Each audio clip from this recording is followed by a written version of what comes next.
அன்பிற்கினியவர்களே, இனிய காலை வணக்கம்.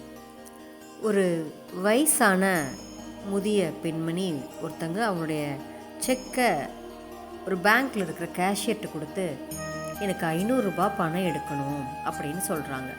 உடனே அந்த பேங்க்கில் இருந்த அந்த கேஷியர் அந்த வயசான அம்மா கிட்ட 5000 ரூபாய்க்கு கீழே தொகை எடுக்கணும்னா நீங்கள் உங்கள் ஏடிஎம் கார்டை பயன்படுத்தி எடுங்க அப்படின்னு சொல்கிறாங்க. உடனே அந்த அம்மா ஏங்கன்னு கேட்குறாங்க.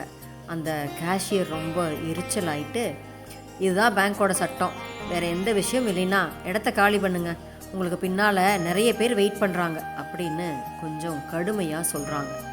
அந்த வயசான அம்மா இப்போது அமைதியாக நிற்கிறாங்க.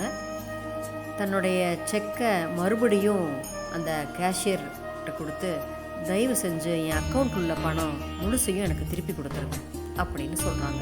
அந்த கேஷியர் அந்த முதியவரோட அக்கௌண்ட்டில் உள்ள பண இருப்பை பார்த்துட்டு அதிர்ச்சி ஆயிட்டாங்களாம். ஏன்னா,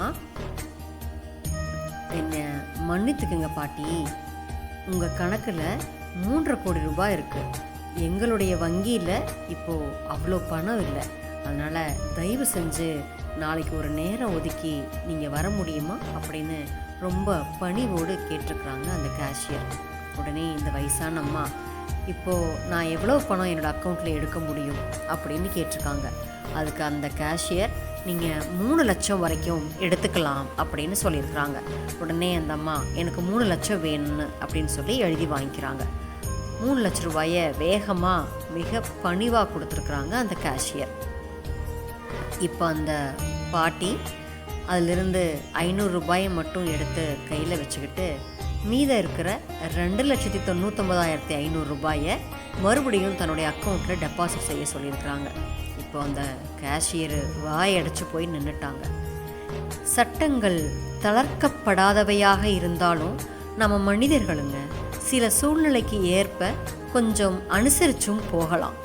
ஒருவருடைய தோற்றத்தையோ உடையையோ வைத்து என்னைக்கும் யாரையும் எடை போடக்கூடாதுங்க. எல்லாரையும் கண்டிப்பாக மரியாதையை தாங்க நடத்தணும்.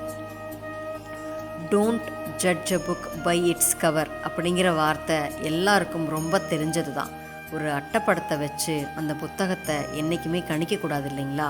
அந்த மாதிரி தான் யாராக இருந்தாலும் அவங்களுடைய வெளித்தோற்றத்தை வச்சு அவங்கள ஒருபோதும் மதிப்பு குறைவாக எடை போடக்கூடாதுங்க.